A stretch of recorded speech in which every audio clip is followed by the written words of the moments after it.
Hello दोस्तों। मैंने पिछले वीडियो में आपको बोला था कि जैसे रिलीज 6 आता है तो मैं आपको आगे की जो चीज़ है वो बताता हूँ। जैसे कि आप देख रहे हो कि मेरे सिस्टम पर ऑलरेडी टैली पड़ी हुई है। जैसे आपके भी सिस्टम पे होगी, तो मैंने ये जो आप आइकन देख रहे हो ये डाउनलोड कर चुका हूँ टैली से। आज ही रिलीज अपडेट हुआ है टैली के साइट पे, तो आप वहाँ से डाउनलोड कर लीजिए। जैसे डाउनलोड होता है तो देन इस पर डबल क्लिक करना, रन एज एडमिनिस्ट्रेटर पे जाना।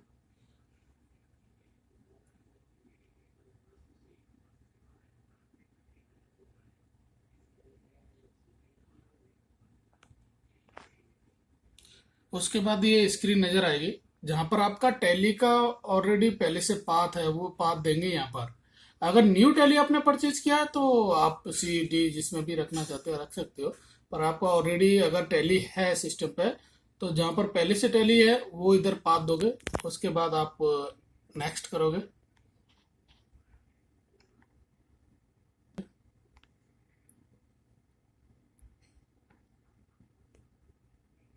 वो इसमें दो भी दिया हुआ है, 64 बिट को ही सपोर्ट कर रहा है अभी।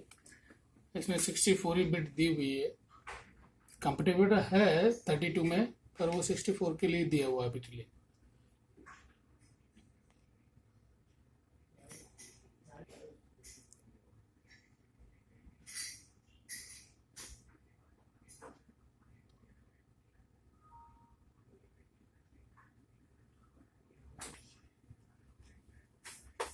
ये जैसा आप देख रहे हैं यहाँ कह रहा है you have successfully install tally dot E R P 9 series release 6.0 done.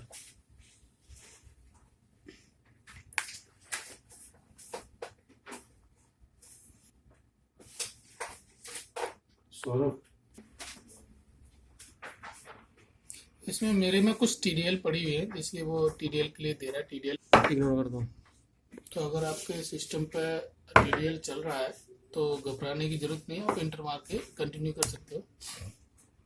तो जैसे मेरा अभी ये खुला हुआ है टैली, इसको दोबारा से एग्जिट करोगे। इंस्टॉल होने के बाद ये टैली का विंडो खुला हुआ है, तो इस पे आप F12 पे जाओगे, लाइसेंसिंग में जाओगे और अपनी टैली को रीएक्टिवेट करोगे। क्योंकि वो पहले एक्टिवेट कर चुके हैं हम, तो हम रीएक्टिवेट करेंगे। जो भी आपकी मेल आईडी है वो मेल आईडी डालोगे। उसके बाद जो भी आपका पासवर्ड है वो पासवर्ड डालोगे।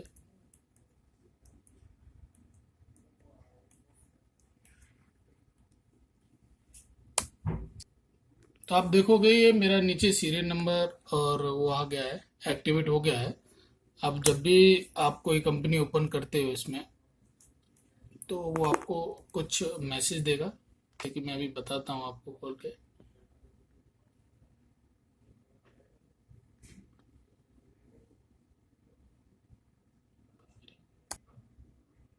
जैसे कि आप मैं सामने दो कंपनी देख रहे हो, मैं अपनी एक कंपनी को चालू करता हूँ।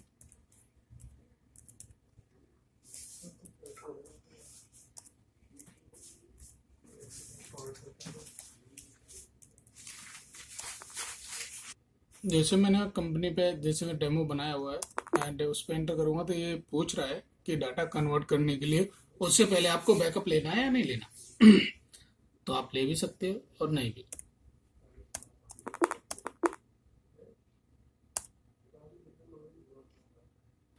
तो ये आपका ओपन हो गया है डाटा। तो आप यहाँ पर देखोगे फीचर्स के अंदर, टैक्सेशन के अंदर, तो ये हमारा जो फील्ड है जीएसटी का वो इम्प्लीमेंट हो चुका है। तो यहाँ पर आप इसको यस करोगे। जीएसटी से डाटा डिटेल जो भी आपकी कंपनी का है, कौन सी स्टेट है वो स्टेट।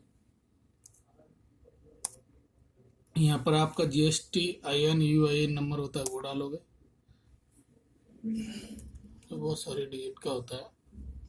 और इसमें आप देख रहे होंगे बाय डिफॉल्ट यहाँ पर जुलाई लिखा आ रहा था, क्योंकि उससे पहले जो भी आपका डाटा है वो सेफ रहेगा, उससे पहले कोई मैनिटरी नहीं करेगा। यहाँ पर आप जितना भी आपका डिटेल है वो डाल सकते हो और इसको सेव करोगे। ये बैट वगैरह तो ऑलरेडी आपके यस होंगे क्योंकि आपके पहली कंपनी में हो रखा है। इसमें एक आप देख रहे हो ये टीडीएस का जो पार्ट है ना, ये चेंज नहीं हुआ है, क्योंकि हमारा भी वैसे इनडायरेक्टली देखा जाए तो दो टैक्सेस बचे हुए हैं, एक जीएसटी और एक टीडीएस।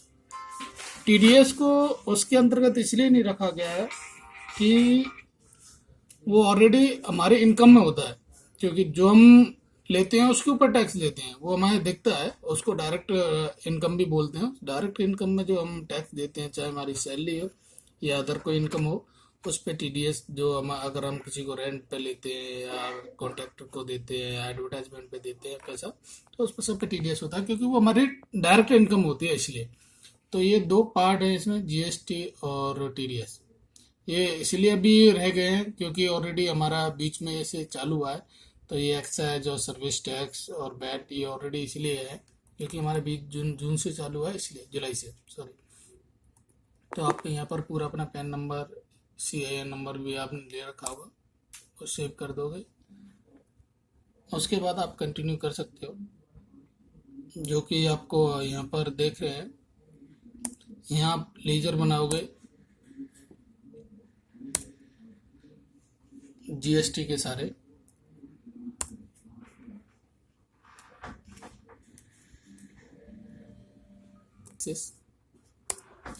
तो देखो यहाँ पर दिखा रहा है वो जीएसटी। अब यहाँ पर दो इंटीग्रेट दिए हुए हैं, मैंने यहाँ पर खाली वही लिखा हुआ है। यहाँ पर मैं अलग अलग लिखूंगा, जैसे CGST या GST, तो मैं यहाँ पर CGST लिखता हूँ, क्योंकि देख रहे होंगे यहाँ पर आपको तीन चीज दिए हुआ है, सेंट्रल का, इंटीग्रेट और स्टेट, जो मैं पहले भी बता चुका हूँ वीडियो में।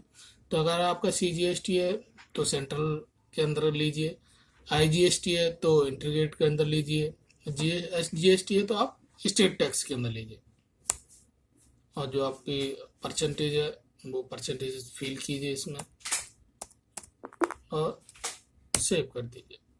ऐसे ही आप चारों लेजर इधर खोलोगे। उसके बाद जो आपका आइटम होगा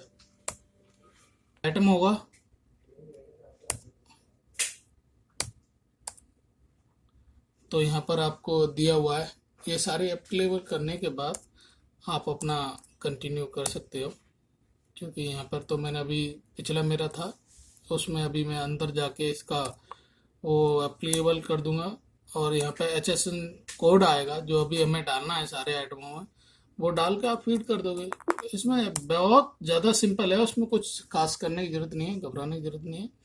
और जो आप रिटर्न की या टैक्स की हम बात करें तो आप देख सकते हो, डिस्प्ले, स्टेचुरी रिपोर्ट, GST, ये यहाँ पर GST के बारे में दिया हुआ है, GST R1 R2, ये आपका चालान रिकन्सिलेशन करने के लिए है, और इधर GST की रेट से सेटअप करने के लिए दिया हुआ, क्योंकि फिक्स्ड एसेट के अंदर मेरा सिर्फ कंप्यूटर था, जो मैं अभी बोल रहा था कि मैं अंदर जाके करूँगा इसको।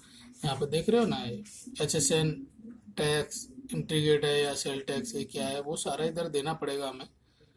तो वो आप जो भी आपका रेट हो, जो भी टैक्स हो, वो टैक्स डाल दीजिए इधर, क्योंकि यहाँ पे दिया हुआ है HSN चेंज करने के लिए ऑल आइटम, तो आप कर सकते हो इधर। उसके बाद हमारा कोई पार्टी का नंबर रह गया है, जैसे उसका मेरा इधर एक नाम खोला हुआ है, उसमें कंट्री नेम क्या है, इंडिया, क्योंकि मैंने अब इसमें पहले हम क्या करते थे, जब भी लेजर खोलते थे बस एंटर मार के चला देते थे। अब ऐसा नहीं है, वो सब में सब कुछ जानना पड़ेगा। दिल्ली तो दिल्ली क्या है, तो कंट्री कौन सा, वो सारा जानना पड़ेगा। इधर है रजिस्ट्रेशन टाइप, ये इधर मोस्टली इधर ध्यान रखना है। अगर आप इसको रेगुलर या अनरजिस्टर्ड या रजिस्टर्ड नहीं करोगे तो वो सारा टैक्स पे इफेक्ट पड़ेगा। इधर उसका GST नंबर डालना, सेव कर देना अगर डाटा पूरा सेटअप करना है तो, क्योंकि ये सारा अंदर ही है, बाहर नहीं पूछेगा आपको, ये सारा इधर अंदर दिया हुआ है। पार्टी में अगर कोई प्रॉब्लम है तो, क्योंकि पार्टी में जब तक GST नहीं डालोगे आपको इनपुट में प्रॉब्लम आएगी, वो आपको बताएगा ही नहीं कि कितना आपको बेनिफिट हुआ है। तो ये सारी चीज़ें अगर जैसे मैं इसको कंप्लीट कर लेता हूँ, मैं आपको बाकायदा एंट्री भी समझाऊंगा कि कैसे एंट्री डालना है, उसका प्रिंट आउट कैसा आएगा, वो आप हमारे नेक्स्ट वीडियो में देख सकते हैं। थैंक यू भाई।